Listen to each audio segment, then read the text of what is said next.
Hello guys! Welcome to my YouTube channel. Ngayon ay tuturuan ko kayo kung paano mag-hide ng likes sa Facebook. So una, pindutin ang ating Facebook app. Then kapag nandito na tayo, punta lang tayo sa ating profile. Then press lang natin yung 3 lines sa taas. Then may makikita tayong settings and privacy.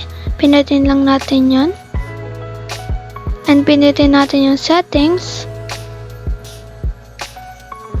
Then scroll down lang natin hanggang sa may makita tayong reaction preferences. So pindutin lang natin yan. And makikita natin tong dalawang pamimilian. So pindutin lang natin tong nasa baba. Ayun lang guys, ganun lang naman kadali mag-hide ng likes sa Facebook.